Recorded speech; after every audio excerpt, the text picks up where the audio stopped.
pues nos acompaña Javier Espino Martín. Javier es filólogo clásico, estudió en la Universidad Complutense de Madrid y desde hace varios años es profesor en la Universidad Nacional Autónoma de México en el Instituto de Investigaciones Filológicas, que para quienes conocen un poco pues de filología, de estudios clásicos, es uno de los institutos más importantes de América. Sus publicaciones pues son numerosas, aquí no las voy a repetir porque en una ocasión me mandó su currículo y son como 25 páginas, pero pues tiene artículos, libros en revistas importantes de México y de Europa. Y hoy pues nos va a hablar de un tema que tiene que ver curiosamente con sus estudios como filólogo, aunque yo lo he escuchado hablar en otras ocasiones, sobre todo de Cicerón, pero creo que hoy no hablará tanto de Cicerón. Y también tiene que ver con su gusto y pues uno de sus aficiones como persona. Muchas gracias, Javier, por acompañarnos. Muchas gracias a todos los que nos acompañan también. Y nada más les avisamos que va a quedar grabada la conferencia porque seguro que encontrará muchas personas que la quieran escuchar. Bienvenidos y pues comenzamos. Gracias, Javier.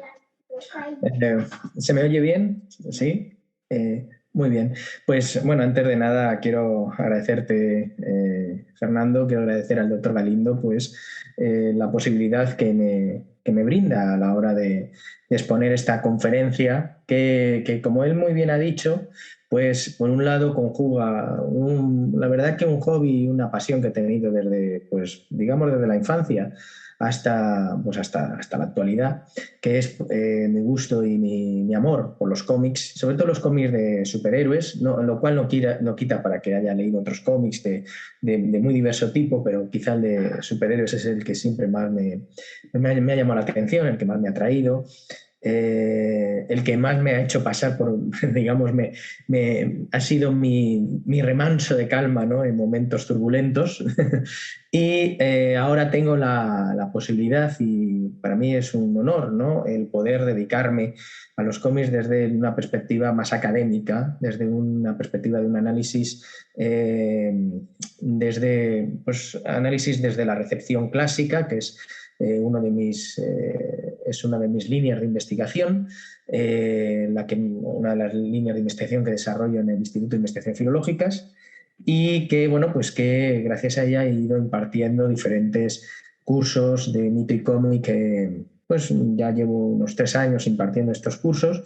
Este año no he podido porque, bueno, pues actualmente me encuentro en sabático en la ciudad de Madrid, lo cual me está dando oportunidad de poder profundizar en investigaciones sobre este tema con un objetivo de poder realizar un libro, ¿no?, en un futuro que espero que no sea muy lejano. La idea que yo quiero plantear sobre la conferencia pues va un poco, digamos que va a ir a caballo entre diferentes líneas, ¿no? No solamente atenderé al cómic, sino que también es fundamental atender a diferentes tipos de narrativa para poder entender a dónde quiero llegar sobre esta relación entre el mito, o por decirlo así, más bien el dios, ¿no?, la idea del dios mitológico con el superhéroe norteamericano en concreto. Estaríamos ante lo que el teórico alemán Hans Robert Jauss hablaría de la fusión de horizontes. Se están fusionando dos horizontes. Uno, el de la mitología clásica, el propio de los siglos cuarto, quinto, etcétera, ¿no? Y otro, precisamente el de los siglos XX, XXI, ¿no?, que serían los momentos en que los dos horizontes en que se van a fusionar en esta idea del dios y del superhéroe. Bueno, antes de comenzar a hacerles una presentación, pues me gustaría también comentar que yo voy a ir llevando la línea de investigación o de presentación, mejor dicho, a través de lo que se denominaría el ebemerismo. Y ahora vamos a ver primero, en primer lugar, qué es esto del ebemerismo, para poder entender a dónde quiero llegar, ¿no?, la relación entre los dioses y los superhéroes. Digamos que para empezar voy a compartir, a ver si se puede. Estamos hablando de Vémero de Mesene, del siglo IV a.C., es un autor helenístico, y él escribe una obra que se titula Hierá Anagrafé. Esta obra que se puede traducir por La inscripción sagrada, es un libro que se ha perdido, es un libro que no tenemos y que las únicas referencias que tenemos de él son precisamente por fuentes secundarias.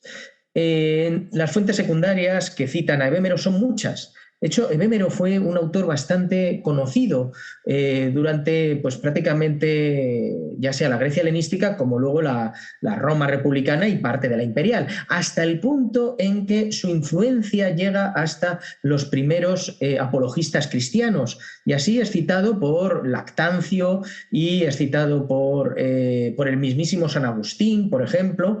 De hecho, los apologistas cristianos lo utilizan como herramienta ideológica contra el paganismo.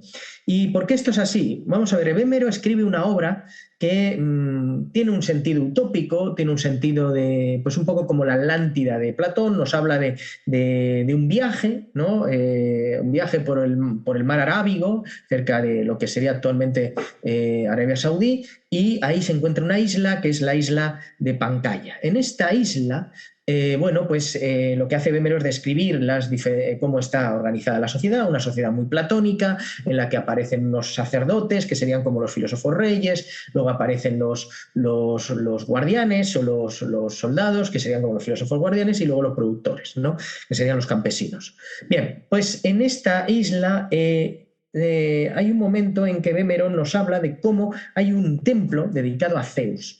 Entonces ustedes imagínense algo así como, en estas películas de Indiana Jones, ¿no? Ya sé que Indiana Jones ha quedado ya un poco antiguo, pero espero que todavía, ¿no?, se pueda seguir visionándolas porque son películas muy entretenidas. Imagínense como una especie de estilo de Indiana Jones, una especie de arqueólogo, profesor, sabio y erudito, ¿no?, aventurero, se mete en este templo dedicado a Zeus, y ahí descubre una estela, ¿no? Como Indiana Jones cuando el arca de la alianza y el templo maldito, etcétera, ¿no?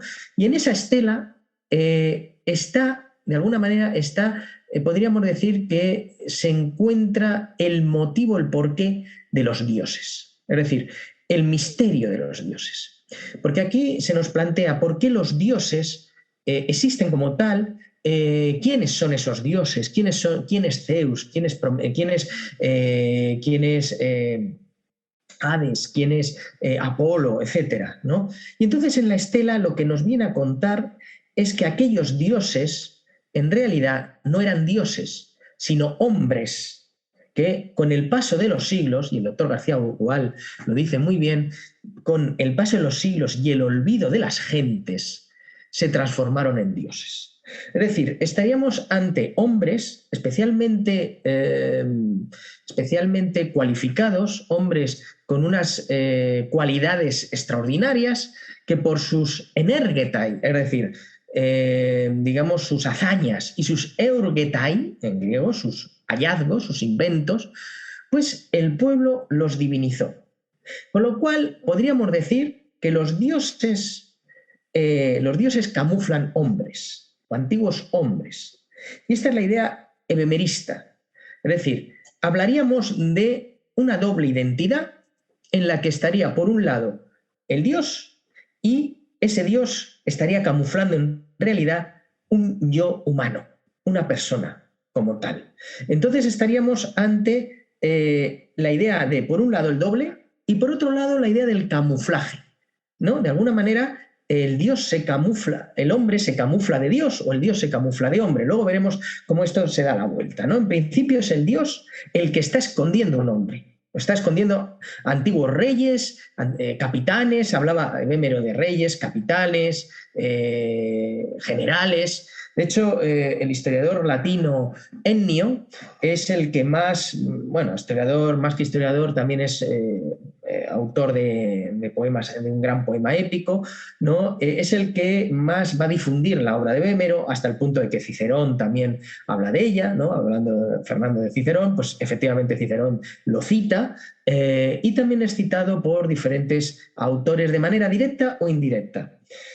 Aquí en este texto pues tienen un poco la descripción de Vémero, que Vémero era, ya les digo, que era un cortesano, ¿no? Que pertenecía a la corte de Casandro, de Macedonia, que fue uno de los generales descendientes de una vez muerto Alejandro Magno, los diádocos, que así se les llama, que se repartieron todo el imperio de Alejandro, y de alguna manera esta obra seguramente, y hay un estudio de tesis doctoral al respecto, esta obra la obra de Vémero se haría con un objetivo panegírico, ¿no? De alabanza a su propio promotor, a su propio mecenas, Casandro de Macedonia, y con el objetivo, con el fin sencillamente de hacerle ver que no te preocupes, que hoy eres hombre, pero mañana te harán dioses, como han pasado con los propios dioses griegos, ¿no? Es decir, tendría un sentido político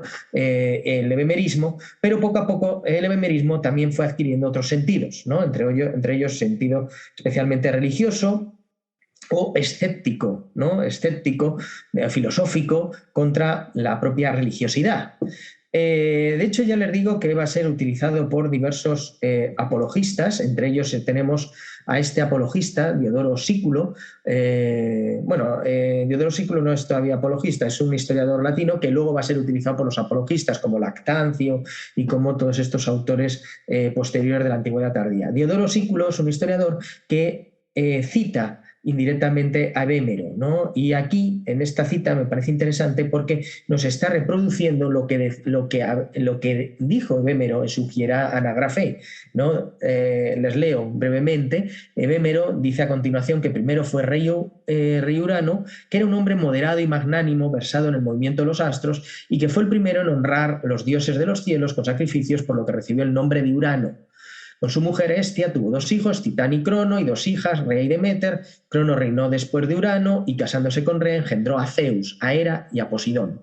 Zeus fue el sucesor del trono y se casó con Hera, con Deméter y con Temis, de las que tuvo hijos, etcétera, etcétera. Es decir, cambian la historia mitológica, para hacerla más histórica, ¿no? Es decir, para de alguna manera hacerla más realista, para hacerla más verosímil y hacer ver que efectivamente estos dioses en realidad eran antiguos reyes que reinaron, o antiguos generales, o antiguos capitanes, y que luego el paso de los siglos, pues con la memoria, con un debilitamiento de la memoria, pues iríamos olvidándonos de su humanidad, ¿no? E iríamos divinizándolo.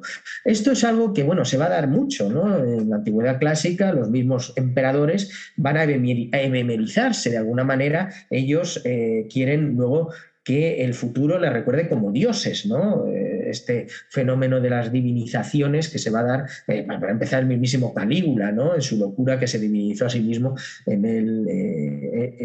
estando en vida, ¿no? El mismo Julio César, que fue divinizado posteriormente, ¿no? Aquí estaríamos ante este fenómeno ebemerista, que no va a ser tan raro, tan extraño, ¿no? Es decir, habría este fenómeno de la divinización, pues es llevado hasta, digamos, sus últimos extremos, porque vemos la divinización en los propios dioses. Antes de pasar a esto, sí querría decir que, por lo tanto, en el ebemerismo, por lo tanto, tenemos que quedarnos con 2 rasgos muy importantes. Por un lado, este camuflaje de dioses que en realidad camuflan a hombres, y por otro lado, la idea del doble, la identidad doble, el dios y el hombre y dios. Bien. Todo esto, ¿por qué se los cuento? Porque luego el ebemerismo va a tener ya he estudiado el ebemerismo pues bastante, no les voy ahora a hacer un recorrido del ebemerismo, es muy interesante, la verdad, pero va a tener pues sus momentos de mayor éxito, otros momentos en que de alguna manera va a ser subterráneo. Lo que me interesa es el ebemerismo, cómo llega al siglo XIX, en especial, sobre todo, al pensamiento romántico alemán, al idealismo alemán. autores como Friedrich Schiller o Hölderlin o Goethe, en un momento determinado también, van a empezar a plantear que aquellos dioses se movían, sobre todo Hölderlin en sus poemas, el mismo Schiller también, que aquellos dioses se movían entre hombres, ¿no? Y entonces empiezan a trastocar esa idea bemerista de tal manera que ya empezaríamos a ver no tanto que los dioses disfrazan hombres, sino que ellos empiezan a darle la vuelta a este concepto, empiezan a invertirlo y empezamos a ver que en realidad son los hombres los que disfrazan dioses. De alguna manera, lo que nos van a plantear los idealistas alemanes y luego escritores como Heinrich Heine, que es al que voy a ir a continuación, es el hecho de que lo que pasó es que la llegada del cristianismo hizo que estos dioses tuvieran que aterrizar en el mundo de los hombres y disfrazarse entre ellos, caminar entre ellos, sin que se supiera que son dioses, sencillamente porque están siendo perseguidos. Se dan cuenta, se está produciendo lo contrario, es decir, durante los siglos VI, VI, después de Cristo, la persecución, anteriormente la persecución fue de los cristianos, que luego poco a poco fueron ganando terreno y fue el paganismo el que empezó a ser perseguido. Bueno, pues estos idealistas alemanes, estos escritores alemanes, pues en esa idea de recuperar, ¿no?, recuperar muy románticamente, ¿no?, en la pureza del paganismo, de la mitología clásica grecolatina, pues nos lleva a ese momento en que nos dicen que en realidad lo que estaba sucediendo es que esos dioses existían y que era una época, ¿no?, hablan del siglo de oro, en la época en que los hombres y los dioses pues caminaban juntos. De esa época del siglo de oro, cuando llega el advenimiento del cristianismo, la llegada de Cristo y de los fieles seguidores de Cristo y de los monjes y los frailes que van expandiendo el cristianismo a todos los territorios del antiguo Imperio Romano, pues va haciendo que esos dioses en decadencia pues acaben escondiéndose entre los hombres para no ser reconocidos. Con lo cual nos encontraríamos en un ebemerismo que yo califico un ebemerismo de tipo romántico o un ebemerismo, si se quiere, decimonónico o idealista, ¿no?, en el que estamos dando la vuelta. Seguimos manteniendo elementos del ebemerismo, es decir, tendríamos la idea del doble. Hay dos personalidades, dos identidades, pero esta vez no y la idea del disfraz, pero esta vez el disfraz no es del hombre, no es de un dios que realmente el disfraz es el del dios que luego se pone disfraz de hombre, sino que es al revés, ¿no?, sino que de alguna manera es el dios el que se disfraza de hombre, ¿no? No es el hombre que se disfraza de Dios, perdón que lo he dicho al revés, no es el hombre que se disfraza de Dios que ocurriría en el ebemerismo clásico. Bien, entonces, según esto, aquí ya vamos llegando a un terreno muy interesante. Quiero que vean cómo en 1834 el escritor alemán Heinrich Heine escribe una obra muy interesante, que creo que es el punto de partida de todo este ebemerismo romántico, que son los dioses en el exilio. Heine, de alguna manera, va mostrando este concepto que yo les comento, ¿no? Voy a leerles un poquito, por lo menos, lo que está marcado para que vean, para que aprecien la idea que les comento. Fue entonces cuando los pobres dioses tuvieron que huir de manera vergonzosa y bajo todo tipo de disfraces buscar escondite entre nosotros, en la tierra. La mayoría se dirigió a Egipto, donde para mayor seguridad adoptaron formas animales, como es sabido. Igualmente otros dioses de la gentilidad tuvieron que darse a la fuga y buscar alojamiento bajo los más diversos disfraces, en escondrijos apartados, cuando el verdadero Señor del mundo plantó su estandarte de la cruz en la ciudadela celeste y los celotas, iconoclastas, negra banda monacal, destrozaron todos los templos antiguos y persiguieron a los dioses expulsándolos con fuegos y maldiciones. Apolo parece haberse adaptado a esta necesidad con comodidad, entrando al servicio de unos ganaderos y, al igual que antiguamente había apacentado las vacas de Ademetos, así vivió entonces como pastor de la Baja Austria, donde, sin embargo, habiéndose hecho sospechoso por su bello cantar y habiendo sido reconocido por un monje ilustrado como un mágico dios pagano, fue entregado a los tribunales religiosos. En el tormento confesó que era el dios Apolo. Antes de su ejecución pidió que se le permitiera otra vez tocar la cítara y cantar una canción, pero como tocó tan emotivamente y cantó de manera tan encantadora, y siendo como era tan bello de rostro y forma corporal, todas las mujeres se pusieron a llorar y poco más tarde llegaron a enfermar por la emoción sufrida. Transcurrido cierto tiempo, se le quiso sacar de su tumba para empalarle, ya que se creía que debía haber sido un vampiro y que las mujeres enfermas sanarían gracias a este remedio casero de probada eficacia. Sin embargo, se encontró la sepultura vacía. Fíjense cómo en este texto aparecen muchos elementos que luego va a anticipar, ¿no? El mismo vampirismo, ¿no? El Drácula de Bram Stoker. Hay una cierta aura de terror, ¿no? También de sarcasmo, porque Heine era muy sarcástico en su escritura.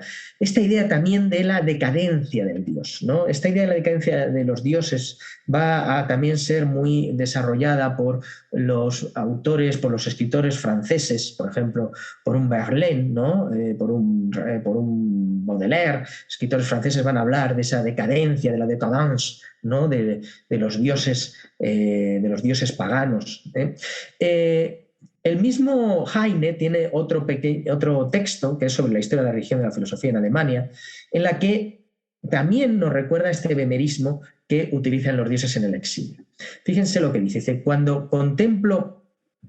A ver si lo veo. Ay, perdón, que se me ha escapado esto. Es que no me veo con la pantallita ahora. Cuando contemplo a Johann Heinrich Voss en su polémica y en todo su carácter, me parece estar viendo al viejo y tuerto Odín en persona. A Odín que ha dejado su Aschenburg para hacerse maestro de escuela en Otterndorf, en tierras de Haden, enseñando a los rubios muchachos del Holstein las declinaciones latinas y el catecismo cristiano, mientras en sus horas de ocio traduce los poetas griegos al alemán y pide prestado a Thor el martillo para encajar como es debido los versos. Por último, harto del laborioso oficio, empuña el martillo del dios y rompe con él la cabeza al pobre Fritz Stolberg. Este concepto del hebemerismo quiero que vean que es otro aspecto importante, y es que como los dioses, estos dioses están en la actualidad de estos escritores, ¿de acuerdo? Se mueven en una sociedad contemporánea a ellos. Si no contemporánea, por lo menos no demasiado lejana, o más cercana, desde luego, que el antiguo imperio o que la antigua época helenística. Entonces es curioso porque aquí estaríamos ante un caso de recepción, cómo efectivamente esta mitología recibida por las expectativas de estos escritores alemanes y transfigurada a su realidad cotidiana. ¿Lo ven? De tal manera que se sigue manteniendo la idea de la divinidad, pero en la sociedad moderna. Todo esto, como ustedes pueden ver, son las raíces, son las bases, son las semillas del superhéroe norteamericano del siglo XX. Hay varios elementos de ese bemerismo. Uno de los elementos es la doble identidad, ¿de acuerdo? La idea del doble. Si uno se fija en Superman y Clark Kent, es un doble, tiene dos identidades.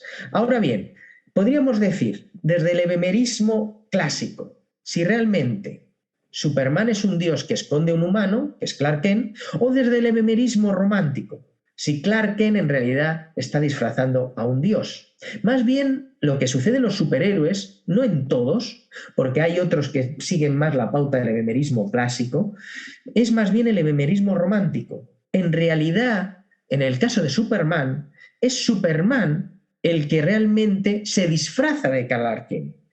Es Superman el que se mueve entre nosotros disfrazado de hombre, disfrazado de periodista.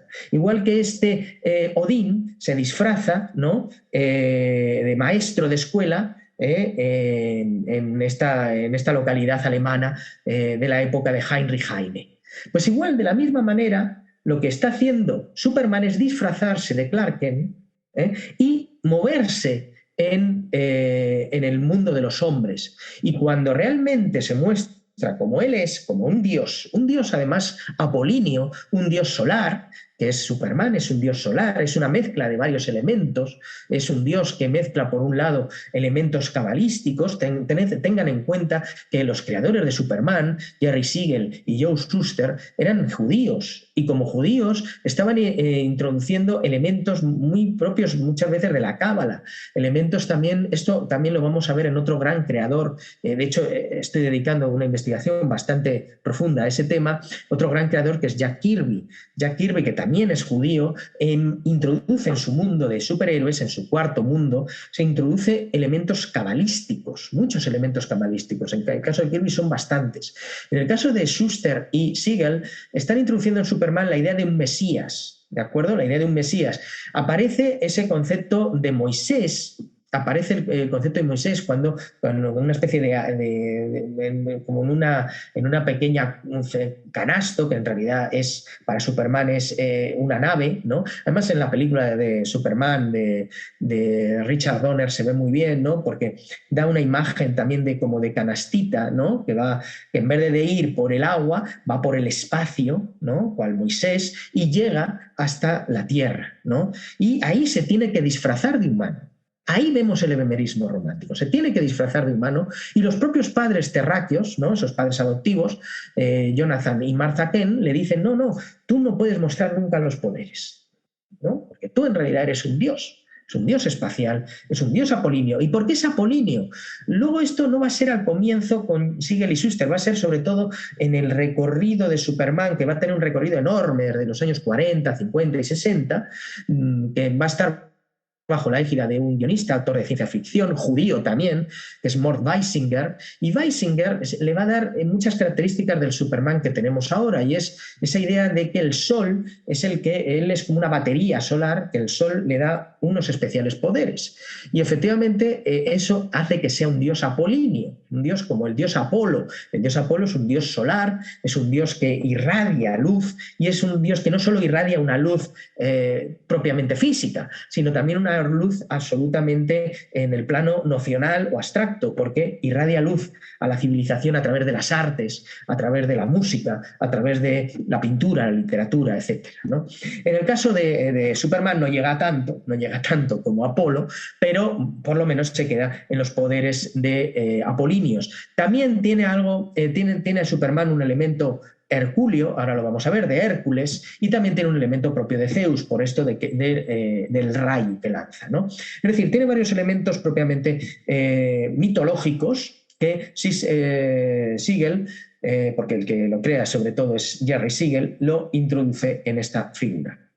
Bien, con la idea del doble, junto con la idea del doble, tenemos que la idea del doble se va a ir desarrollando especialmente en el siglo XIX. Y en el siglo XIX la empezamos a ver desarrollada especialmente en este tipo de literatura, se va configurando, que es la denominada literatura de terror gótico, ¿no? Empieza a crearse el terror, la idea de terror en el XIX empieza a desarrollarse a través de diferentes novelas, y en ellas se va implantando esta idea del doble como un elemento en el fondo inquietante, que va a ser el núcleo de muchas de las obras que se van a dar de terror gótico a lo largo del siglo XIX. Uno de los novelas fundacionales de ese terror es precisamente el Frankenstein de Mary Shelley, donde vemos que hay un doble, claro que hay un doble, porque está el doctor Frankenstein y su criatura, que de alguna manera es digamos, el doble deformado del mismo. O es al revés, o es la criatura realmente la que moralmente es mucho mejor que él estéticamente es más bello, pero la criatura es más fea, pero moralmente la criatura es más bella, mientras que él es más feo. Es decir, es como un Dorian Gray, como si han visto el retrato de Dorian Gray o han leído el retrato de Dorian Gray, exactamente igual, ¿no? Un Dorian Gray que por dentro es absolutamente deleznable, y en el cuadro se va guardando, ¿no?, todas sus maldades hasta que muere y se produce la retroversión, ¿no? Se le ve en su cuerpo todas las maldades reflejadas una vez muerto, y en el cuadro se va volviendo otra vez bello, como él era. Él era un hombre bello, pero está en constante contradicción con la maldad y la fealdad de su interior. Estamos ante un doble estético, cuidado, esto es un doble estético. Esto se va a dar mucho por la cuestión de lo sublime, la cuestión de lo sublime durante el siglo XIX, esta idea de lo feo puede ser bello, ¿no? Lo bello puede ser feo, esta idea que juega mucho a partir de esta idea que empieza con Kant y que luego en el XIX van a desarrollarse y se va a implementar muchísimo en la novela, en la narrativa, lo vemos claramente en el Frankenstein. Además de que, fíjense bien, estamos también ante un ebemerismo, porque Frankenstein está reproduciendo ebemeristamente, de alguna manera podríamos decir, reactualizando realmente un mito anterior, que es el mito de Prometeo. De hecho, el título es Frankenstein o el moderno Prometeo. Frankenstein, el doctor Frankenstein, es un moderno Prometeo porque crea vida. Igual que Prometeo, en algunos de los mitos, dice que creó los hombres a través de la arcilla y que, como también moderno Prometeo, esa vida la crea con un rayo, bueno, es el rayo del cielo el que le da vida, ¿no? Las convulsiones le vuelven a dar vida. Y en el caso del Prometeo clásico, en el caso del Prometeo mítico, es el fuego el que roba a Prometeo para dárselo a los hombres. Entonces aquí tenemos el caso de un doble, ¿no? Un doble, además, con esta idea de alguna manera también de recepción, ¿no? De cómo recibe ese doble. En los elixires del diablo también es otra idea del doble. Estaríamos ante un personaje que inicialmente pues, es una persona muy buena, pero luego toma una pócima, en este caso es una pócima mágica, alquímica, y empieza a sacar todo lo malo que lleva dentro. Este es un precedente muy claro del Dr. Jekyll, Mr. Hyde, de Robert Louis Stevenson. Fíjense cómo esa idea del Prometeo la vamos a encontrar en los cómics. No quiero irme más lejos que verlo en los cómics en el caso de Ultron. Si ustedes han leído los Avengers, efectivamente Ultron es una criatura, Prometei, es una criatura al estilo de Mary Shelley, creada por Henry Pym, que es el Victor von Frankenstein, ¿no? de Stan Lee y Jack Kirby, ¿no? Lo que está haciendo Pym es crear un nuevo monstruo de Frankenstein en la figura de Ultron. Y además, fíjense que en esta viñeta se reproduce muy bien, esta viñeta dibujada por Kirby, se reproduce muy bien cuando le llama papá y dice, papá, pero tú piensas que yo soy papá, si tú estás hecho de metal, ¿qué dices? Y hace lo mismo que en la novela Victor von Frankenstein, cuando rechaza al monstruo, cuando este le dice, bueno, yo soy tu criatura, y este dice, no, ¿qué dices tú que vas a ser mi criatura? Quita, ¿no? Abominación, ¿no? Y le rechaza, ¿no? Esa idea del rechazo a la fealdad, a lo feo, a lo grotesco, cuando realmente no está mirando por dentro de si esa persona es buena o mala. En el caso de Ultron le pasa exactamente lo mismo. Al final Frankenstein al final se va envileciendo, porque claro, como no tiene amor, no tiene cariño, no es reconocido, al final se envilece.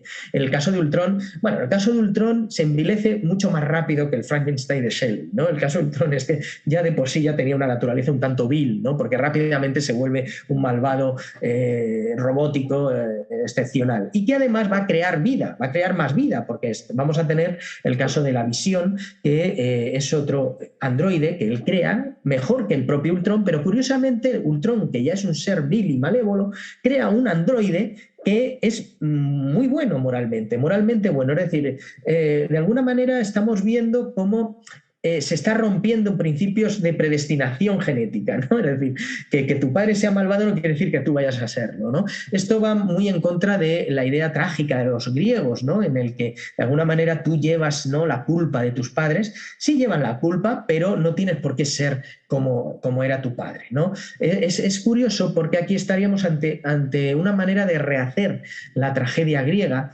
porque recuerden que una gran tragedia es las películas del Padrino.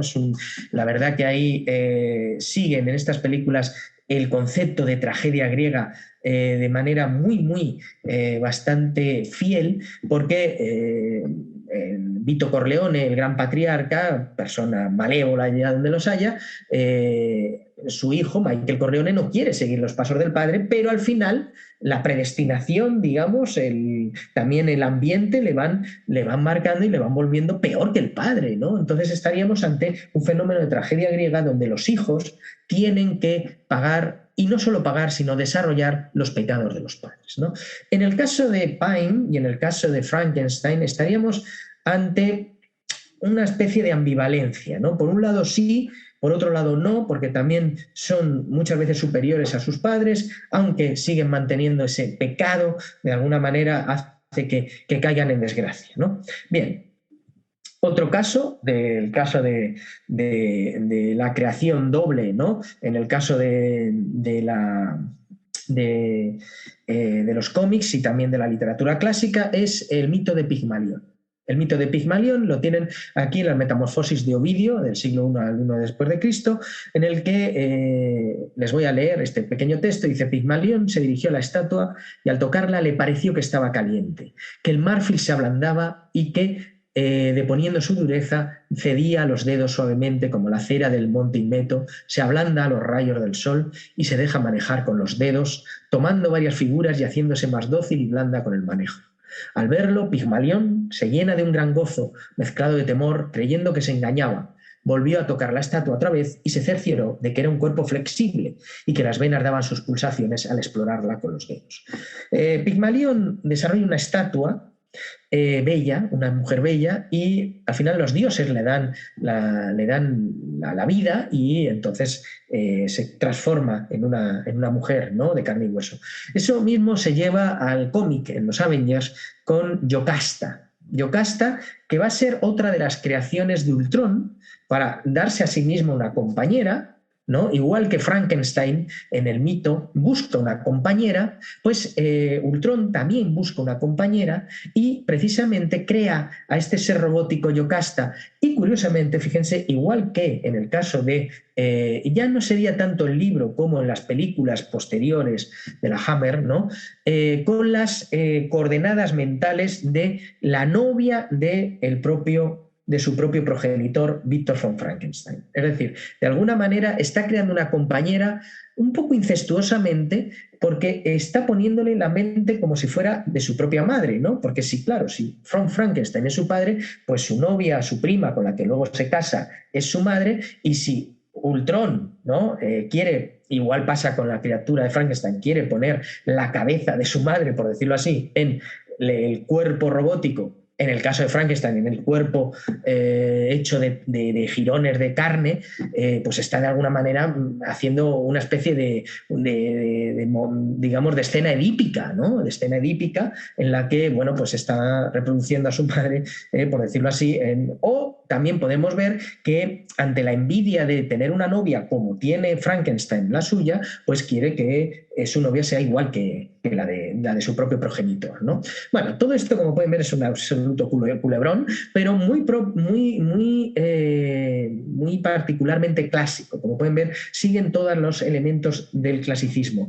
Y cuando se crea esta figura de Yocasta en los Avengers, pues Yocasta le va a pasar lo mismo que a Frankenstein, ¿no? Se va a sentir sola, se va a sentir que nadie la quiere, que no puede tocar porque está hecha de metal, etcétera, etcétera. Es curioso, pero en el caso de Yocasta, todos los elementos de la novela de Frankenstein, de esa soledad, esa tristeza, se ven reflejadas en la mujer, mientras que en Ultron solo queda toda la parte vil y malvada. ¿De acuerdo? De cuando Frankenstein se hace malvado, pero no es todo el rato malvado, es decir, es malvado en momentos muy puntuales de ira, que ya no aguanta más de que todo el mundo le vea como muy feo, ¿no?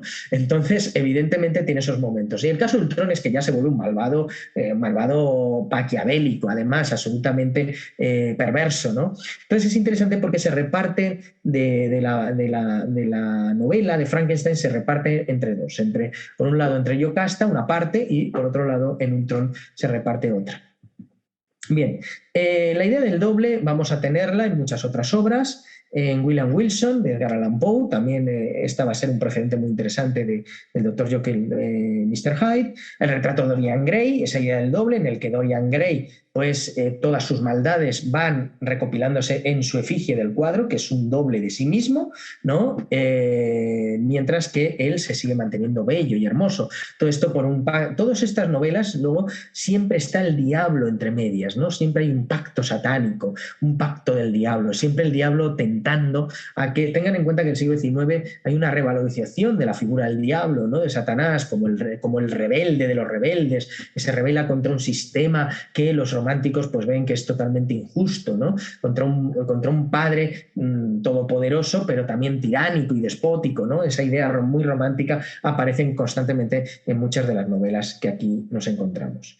Y aquí tenemos el extraño caso del Dr. Jekyll y Mr. Hyde de Robert Louis Stevenson, donde aquí en este texto pues vamos viendo cómo se va transformando, ¿no?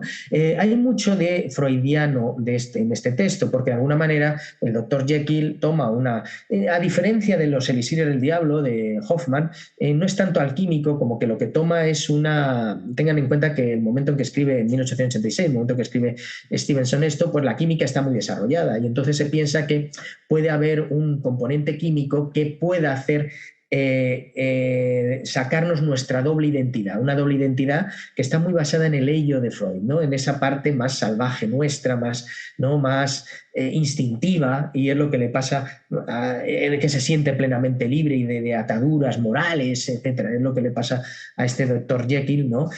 Sí, no les voy a leer, pero fíjense cuando dice bebí la poción, dolores desgarradores, náuseas mortales, ¿no? Esa transformación tan tremenda, tan espectacular, y se va transformando en otro doble, ¿no? En su doble, que es su mismo yo.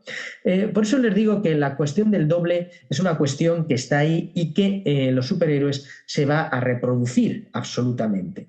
Otro elemento que vamos a tener en esa reproducción es también el elemento de ciencia ficción, es decir, el elemento espacial, el elemento de naturalezas del más allá, como en el caso de que tienen un precedente en las novelas de Jules Verne y de H.G. Wells, ¿no? De la Tierra a la Luna, la Guerra de los Mundos, todo esto va creando un campo de cultivo, un caldo de cultivo para que luego se desarrollen los diferentes relatos superheroicos de seres, muchos de ellos procedentes del espacio. Unos van a ser procedentes del espacio, el caso de Superman. Otros van a ser procedentes de la magia, como los elixires del diablo, como de Hoffman, o por ejemplo el caso del Golem, ¿no? De Meiring, que son procedentes de la magia, de la alquimia, de la cábala, que es por ejemplo el caso de otros superhéroes que lo veremos, que es el caso del Doctor Fate, ¿no? El Doctor Destino es un doctor pues, que procede de la magia, de la brujería.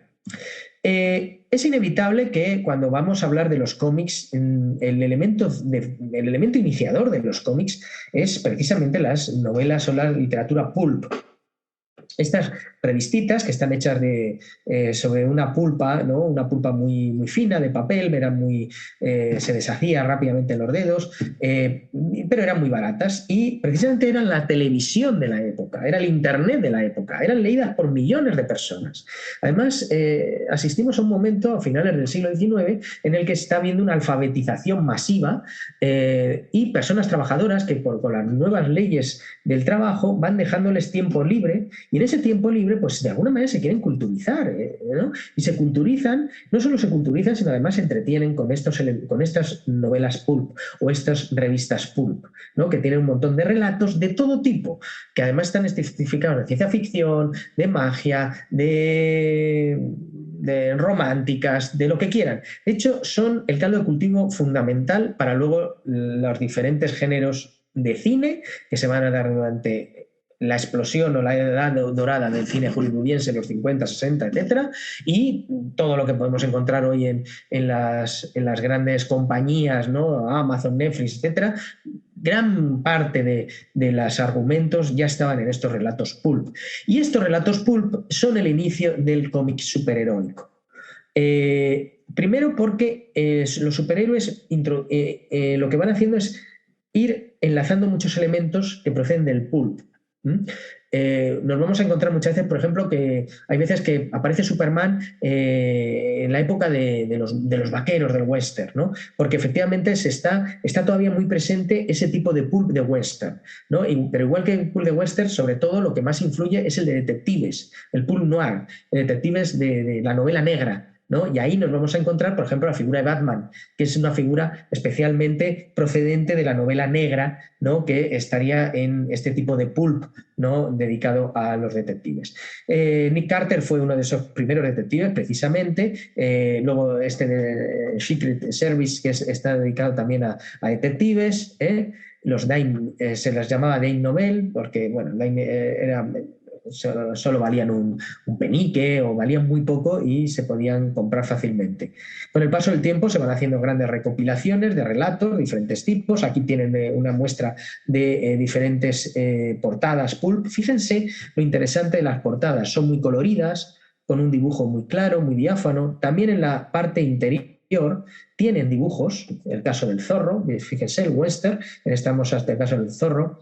The Shadow es otro de las novelas más interesantes también de la época, que además este va a ser un precedente clarísimo de Batman, ¿no? Esta especie de la sombra, ¿no? Este personaje, ¿no? que se mueve por las tinieblas de la noche, ¿no? Contra los forajidos y contra los delincuentes, o un precedente de Superman, que es Doc Savage, que es precisamente una especie, es un doctor, una mezcla entre Indiana Jones, pero también le llaman el hombre de bronce, igual que a Superman le van a llamar el hombre de acero. Este es un hombre de bronce que además tiene diferentes aventuras, tiene una piel súper fuerte, corre muchísimo, es decir, tiene todas las cualidades, no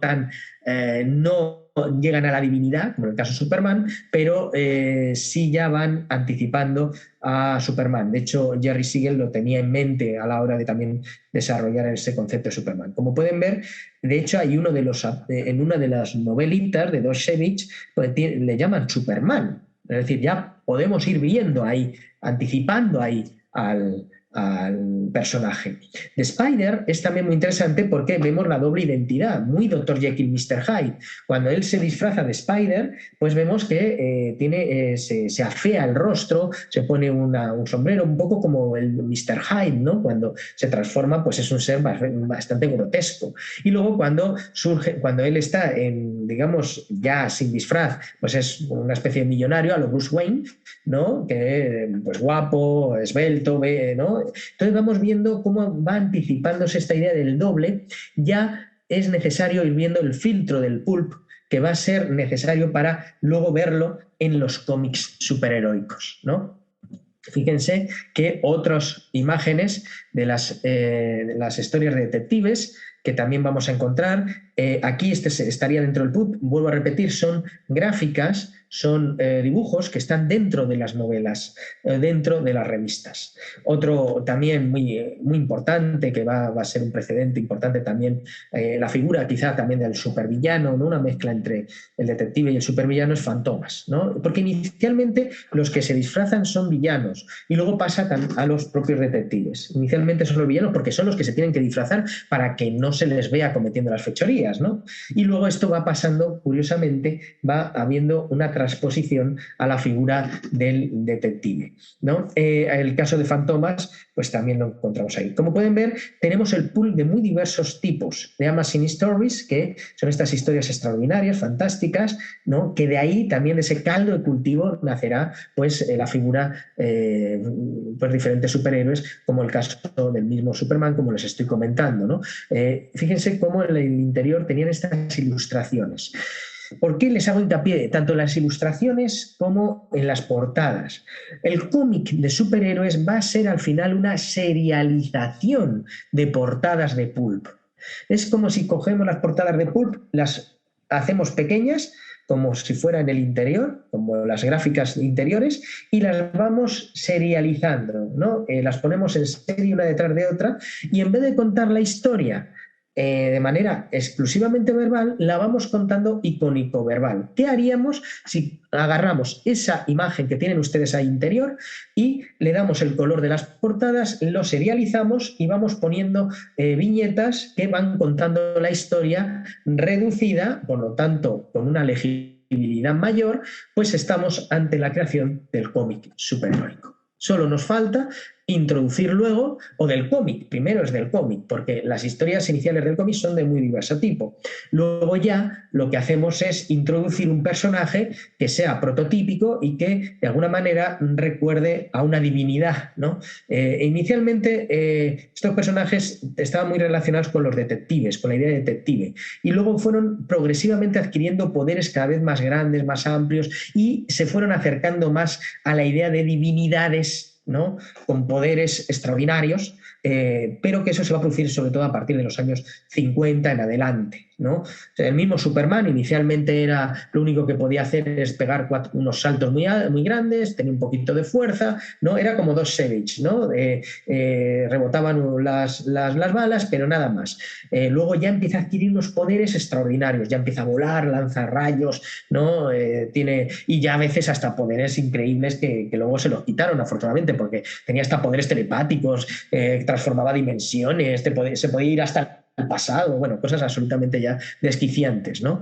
El pulp está también en romance, el romance pulp, por ejemplo, sobre todo se va a dar este tipo de revistitas que, bueno, están dedicadas son románticas, ¿no?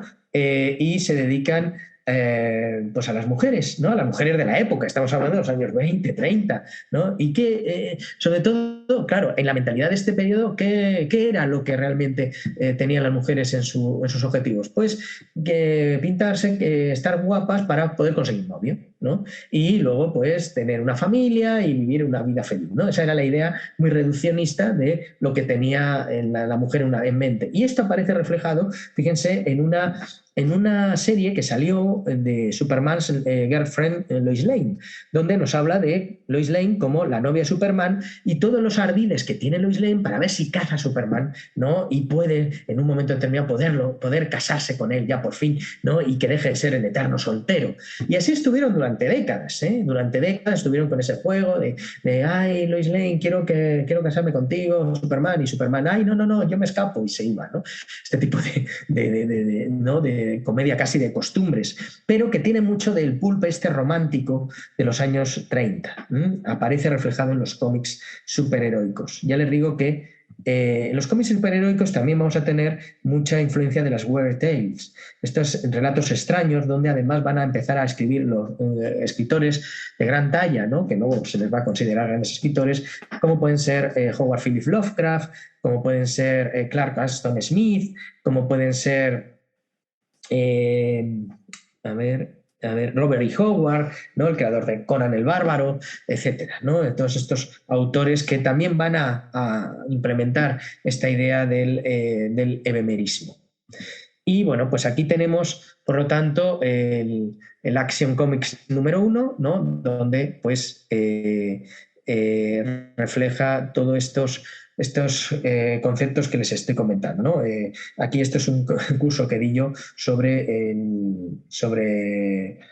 precisamente el mito del curso de el mito y el cómic, ¿no? Bien, un poco, yo creo que no sé cómo voy de tiempo, si ya es que yo me voy desarrollando, no sé Pues si ya tengo que terminar o qué. Ahora, si quieres unos minutos más para redondear, porque Vale. tiene como 10 ilustraciones, Javier, tiene como para un curso. Sí, tengo muchísimas, pero ya termino con esto. Otro elemento también muy influyente en el caso de Superman es los forzudos de circo que tuvieron mucha influencia durante este periodo, los años 20 y 30, que se identifican mucho con la figura de Hércules, ¿no? Y de hecho esto va a aparecer en Superman.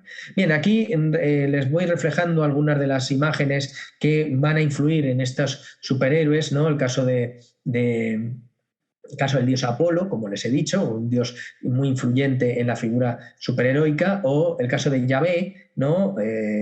También de Moisés. En Superman también vamos a tener este concepto del superhombre, que luego se va a llevar a su hipóstasis y a su caricaturización, en cierta manera, en el Mein Kampf de Hitler, ¿no? La idea del Übermensch de Nietzsche, pero el caso de Superman es un anti-Übermensch en cuanto a que Superman no quiere, de alguna manera, no es no es la total voluntad que quiere estar por encima de todo, sino realmente es un héroe producto del judaísmo y del cristianismo, porque es un héroe absolutamente caritativo, con lo cual es todo lo contrario a lo que un Nietzsche pues, que proclamaría, ¿no?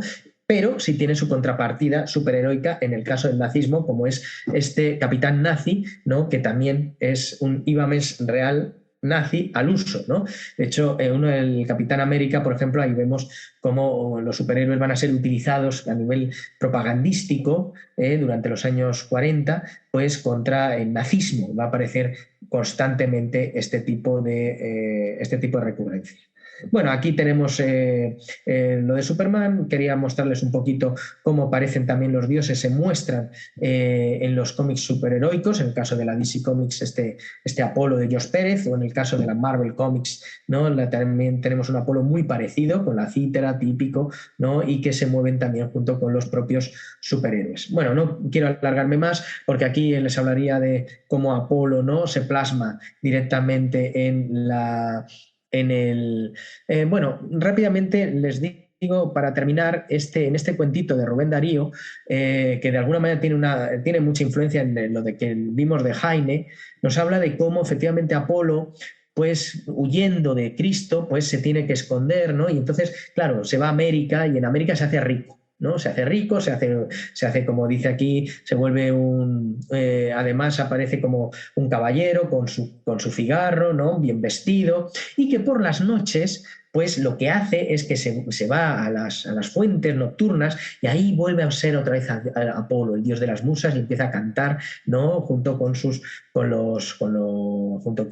ninfas, ¿no? Y demás, ¿no? Entonces es por las noches cuando se quita el disfraz de rico, digamos, de empresario, ¿no? Y empieza a cantar y a desarrollar sus artes, ¿no? Esto me recuerda mucho al Apolo de Brian Azzarello, de la Wonder Woman de 2014, donde vemos cómo Apolo es representado así, como efectivamente como un dandy, ¿no? Un hombre apuesto, rico, millonario, y además en el primer número de Wonder Woman, este Apolo pues invita a unas señoritas a su hotel y también es un psicópata. En un momento determinado le dice que miren hacia abajo y las tira, ¿no? Porque es un dios que, además de ser un dios de la luminosidad, también es considerado muchas veces como un dios tan perfecto que llega a ser un psicópata como tal.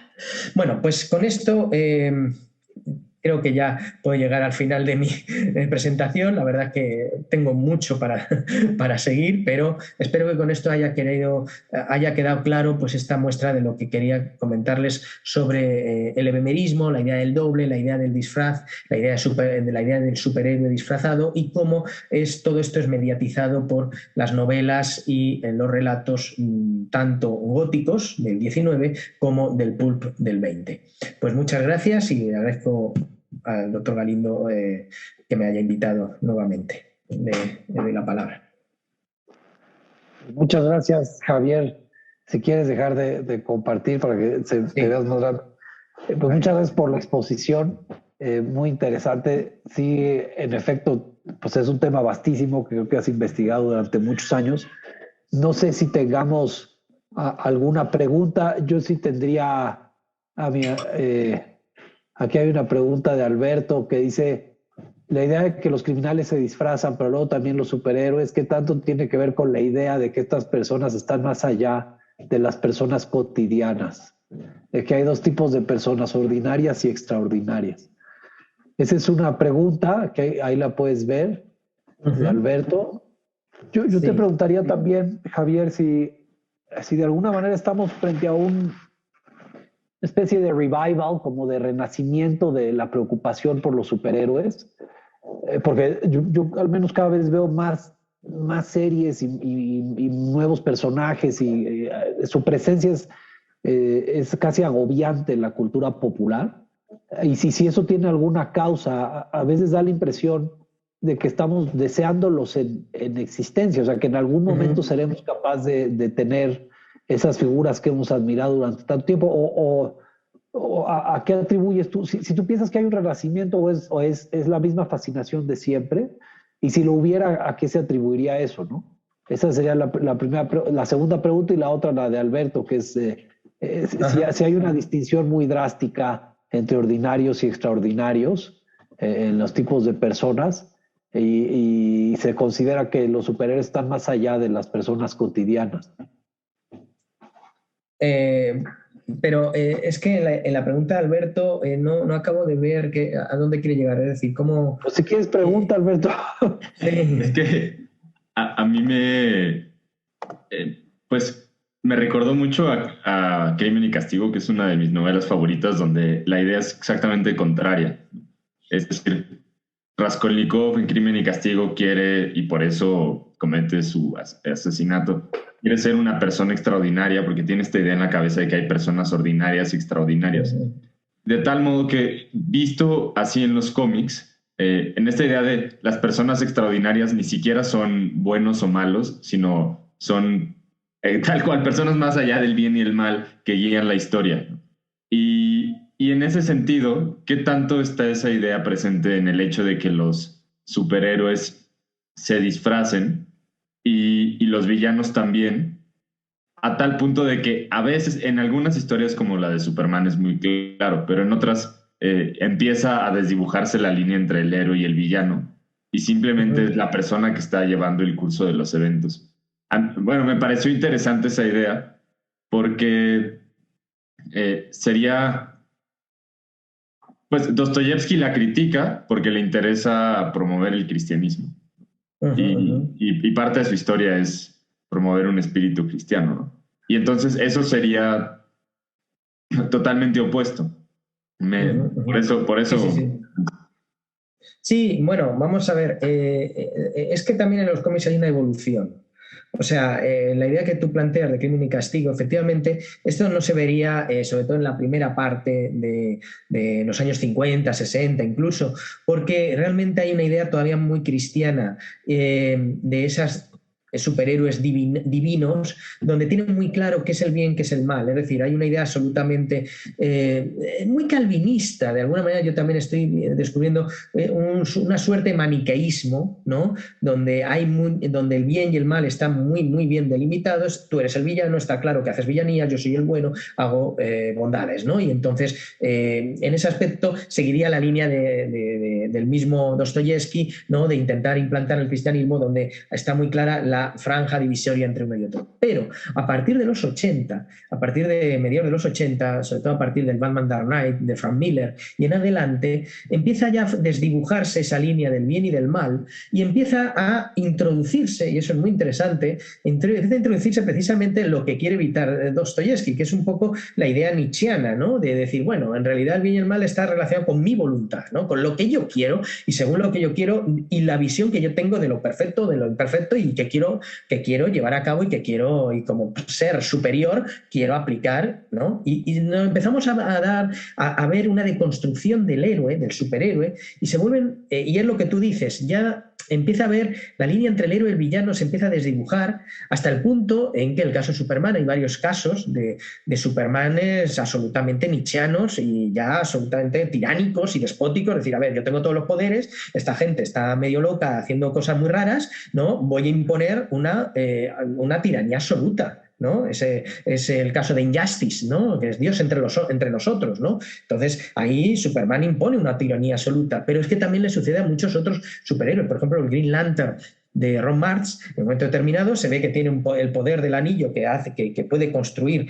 todo un mundo, y como ese mundo lo han destruido unos seres extraterrestres, han destruido su ciudad donde él ha nacido y demás, entonces se dedica a reconstruir lo que él quiere, contraviniendo las leyes cósmicas divinas, ¿no? Entonces a él ya le da igual, es decir, él impone su voluntad. Es decir, estamos a partir de los 80 y tantos, empieza a haber una deconstrucción del superhéroe que ya no es tan maniqueo y empieza a ser más nietzscheano en ese punto de lo que critica Dostoyevsky, es decir, de lo que sería un Raskolnikov, ¿no? Es decir, bueno, pero vamos a ver, si yo tengo poderes, ¿cómo no voy a usarlo? ¿Qué es esto todo el rato? Caridad, nada de caridad ni nada, yo reconstruyo el mundo a mi imagen y semejanza y lo voy a hacer mucho mejor, ¿no? Entonces, y a su vez se produce algo todavía más interesante, que es la lucha interior entre yo voy a reconstruir el mundo, voy a hacerlo mejor, pero por otro lado soy de alguna manera consciente que no debo hacerlo,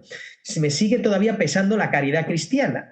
Y entonces empieza a haber ahí una lucha entre una fusión de horizontes, en definitiva, entre dos maneras entre dos cosmovisiones, ¿no? La cosmovisión nietzscheana, ¿no? que se empieza a desarrollar en ese periodo, y la cosmovisión maniquea calvinista típica o judaica típica del periodo anterior. Es decir, dentro del propio cómic hay una fusión de horizontes de la propia evolución del cómic, porque el cómic ya lleva prácticamente un siglo de vida, ¿no? Entonces, evidentemente, empieza a haber ya movimientos internos. Entonces, a eso que tú has preguntado, pues te respondo pues con esto, que efectivamente antes de los 80 hay una idea muy clara, muy, muy divisoria, ¿no? De hecho, esa idea tan divisoria de buenos y malos es lo que hace que Marvel empieza a ser muy importante, porque es la que utiliza DC Comics, ¿no? Como Superman, como Batman, etc. Llega un momento que ya aburre siempre esa constante división, ¿no? Porque, claro, DC se dedicaba mucho a los niños, quería moralizarlos, quería desde pequeños que, ¿no?, aprendieran que lo bueno, que lo malo. Y Marvel se atreve ya a ir más bien a los adolescentes y a los jóvenes, donde ya esas líneas de bien y mal pues ya no están tan claras, ¿no? Donde por lo menos que haya un poquito de tormento interior, como el caso de Spider-Man, ¿no? Que tiene ese tormento interior constante, he hecho bien, no he hecho todo lo que debiera, y luego ya lo llevamos a su última consecuencia, que es cuando ya el superhéroe se cree tan... Y eso lo va a hacer la DC otra vez. La DC, como tiene los superhéroes más poderosos, son los más nietzscheanos. En un momento determinado van a decirse, no, yo voy a reconstruir el mundo, ¿no? No tienen, claro, tienen al dios de los dioses, que es el mismísimo Superman. Entonces él va a reconstruir el mundo, va a hacer el mundo como él le dé la gana y punto, ¿no? Entonces ahí estaríamos ante, efectivamente, una rascolnificación, ¿no?, podríamos decir, de los superhéroes. Y con respecto a la pregunta de Fernando, del doctor Galindo, efectivamente estamos asistiendo a una neopaganización. Es decir, a medida que... Pues yo creo que a medida que la espiritualidad cristiana, ahora está pasando al revés, es decir, de la misma manera que yo les comentaba cómo los dioses tenían que huir, ¿no? Porque el dios cristiano les perseguía y los frailes les perseguían, ¿no? Hay un relato muy bonito de un autor de inglés del siglo XIX que se llama Febon Alzafrón, en el que nos habla cómo Apolo tiene que estar huyendo todo el rato y le va persiguiendo el que va a ser San Leven, ¿no?, que va detrás de él, ¿no? Ahora se está produciendo al revés, es casi una neopaganización a través de los superhéroes. Es decir, a través de los superhéroes se infiltra como una especie de anhelo, de deseo de regresar a esos dioses mitológicos. Una especie de deseo de regresar a dioses donde veamos manifiestamente que tienen unos poderes a los que poder adorar. Porque ya hay tal el escepticismo a adorar o a creer en principios abstractos, que es el caso, el caso del cristianismo como tal, como nos hemos vuelto con el tiempo más frívolos, más materialistas, cada vez más, ¿no? Ya queremos que las cosas las veamos aquí y ahora. Y de alguna manera el superhéroe, ¿no?, en cine, en cómic, etcétera, lo vemos aquí y ahora. Y desearíamos, hay una fe, como un anhelo, a que esos dioses regresen. A lo mejor no en forma de dioses con túnicas, sino en forma superhéroes mucho más cercanos, ¿no?, a nuestra manera de pensar, que son los mismos superhéroes, no dejan de ser los dioses paganos transformados o disfrazados con las vestiduras del hombre moderno. Es así, ¿no?, con los mismos poderes, todos responden. Además, es curioso porque en la evolución vamos viendo cómo efectivamente los guionistas cada vez introducen cada vez más elementos mitológicos. Cada vez son más conscientes de que realmente esto está revistiendo mitologías paganas. Y ya se atreven hasta con mitologías, claro, las más importantes en la nórdica y la griega, pero ya empiezan a atreverse con la siria, con la babilónica, con la china, entonces empieza cada vez a introducirse cada vez más este elemento, ¿no? Cada vez son más conscientes de que el superhéroe responde a una deidad pagana, responde ya a una divinidad. Y es muy interesante porque incluso Marvel Comics, que es la compañía que más humanizó, ¿no?, a los superhéroes, ¿no? En Marvel hay un ebemerismo real, es decir, es de alguna manera son dioses que en realidad esconden hombres porque ellos se sienten más hombres que dioses, ¿no? Spider-Man es más Peter Parker que Spider-Man, ¿no? Pero no le queda otra que si tiene poderes tener que ayudar a la gente, pero en realidad él sigue siendo Peter Parker, ¿no? Para él es muy importante ser Peter Parker. Parker, ¿no? Y le atormenta esos poderes, ¿no? Porque él se siente todavía muy humano, a diferencia de Superman. Superman nunca le atormenta los poderes. Es que él es Superman, o sea, Clark Kent es el disfraz que se pone, pero él es Superman, no es que Peter Parker sea Spider-Man. Spider-Man en realidad es Peter Parker, es decir, es al revés. Pero luego Marvel, con el paso del tiempo, ha ido adquiriendo también tonos mitológicos. Y ha ido, sobre todo en la figura de Thor o en otras figuras, ha ido haciendo que sus héroes sean más mitológicos. Entonces, a lo que preguntabas, en definitiva, yo digo que sí hay una neopaganización bastante que va paralela a el fluir de nuestra actualidad, que es hacia un materialismo, un consumismo, de alguna manera un hedonismo, ¿no? La obsesión, yo mismamente lo veo, la obsesión por querer vivir un día más, aunque estés pero horriblemente mal, es realmente la falta de fe en un más allá, está clarísimo. Es decir, no, por lo menos que siga siendo yo en mi carne, en mis ojos, aunque los tenga ya absolutamente ya deformados, ¿no? Aunque tenga, no sé, tengo un tumor que me esté matando, pero no, cúremelo como sea.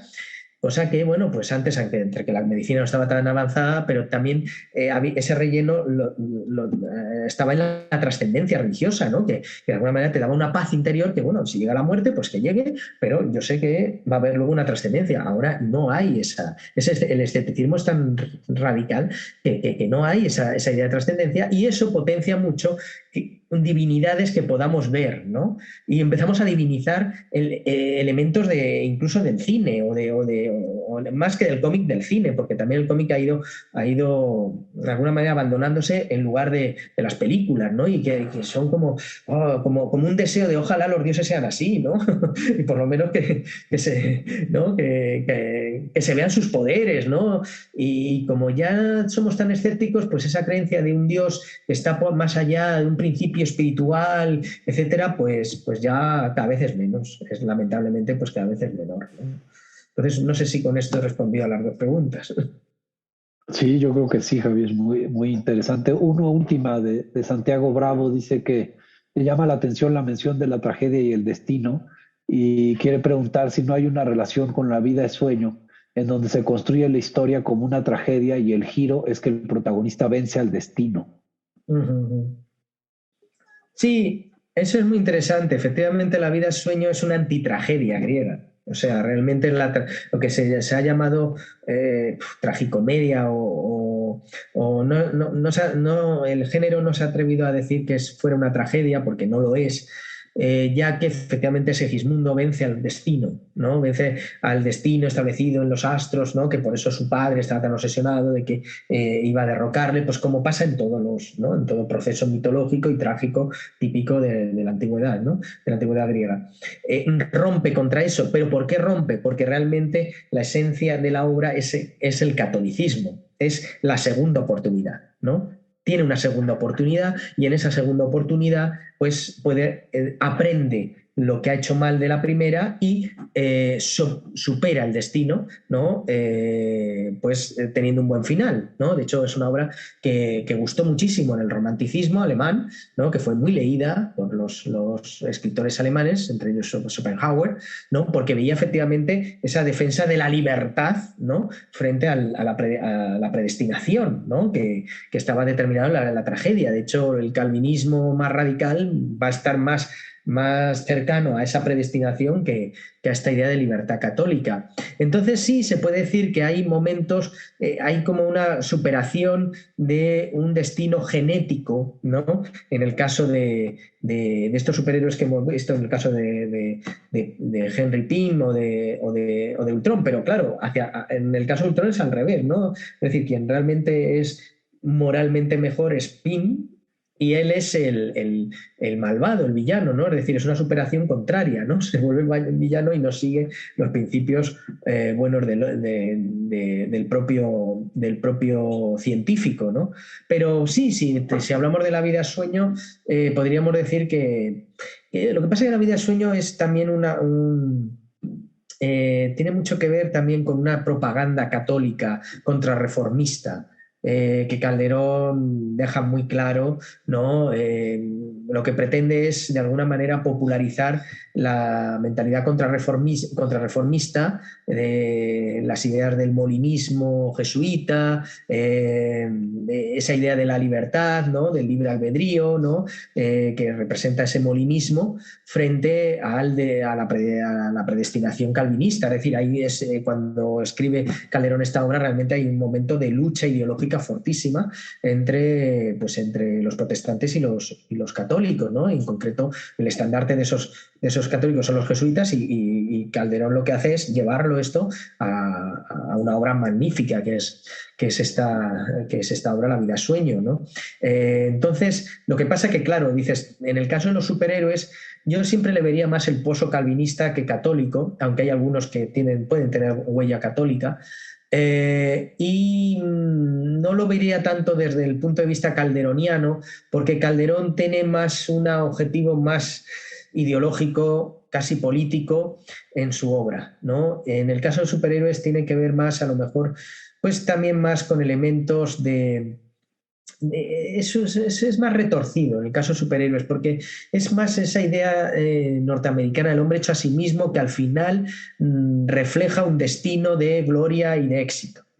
Que sí, que va a tener sus momentos de tormento, va a tener sus momentos de tropiezo, pero esos tropiezos en realidad es para reforzar una predestinación hacia el éxito y hacia llegar siempre a un buen final, ¿no? Es decir, siempre hay como no sé, como una huella, yo lo vería como una huella más calvinista en esta especie de lucha que sí, parece, dice, no, pero es la lucha a la voluntad y ahí hay una libertad. Sí, pero es una libertad y una voluntad que realmente lo que busca es querer reforzarse en ser el elegido para desarrollar, para un fin determinado al que desde el comienzo ha estado predestinado. O sea, es retorcido, pero es que va más por ahí que la idea calderoniana, porque la idea calderoniana va más por una cuestión de ideología religiosa, de lucha de católicos contra protestantes, la idea de la libertad, de dar una segunda oportunidad para remedar lo que he hecho mal, ¿no? Es decir, va por otro lado, va por otro lado, mientras que lo otro es la libertad para al final demostrar que en el comienzo yo en realidad estaba destinado a este objetivo. No sé si se ve, pero son dos maneras de plantear esa libertad. Una es una manera más católica, otra más calvinista. Pero bueno, no sé si me estoy metiendo mucho en cuestiones. Muchísimas gracias, Javier. Yo creo que damos por terminada la conferencia. Muchas gracias por tu tiempo y por el tiempo de todos los que participaron. Gracias a vosotros. Y pues buenas tardes en Madrid y buenos días a todos los que están en México. Ahí les enviamos algunos artículos de Javier en el chat, pero los pueden encontrar en nuestra página en spes.lat y también ahí vamos a postear la conferencia y los anuncios sobre nuestras siguientes conferencias. Ojalá que le puedan dar difusión a esta una vez que esté en la red, que seguro será de mucho interés para muchas personas. Pues muchas gracias, Javier, y hasta la próxima. Muchas gracias, Fernando.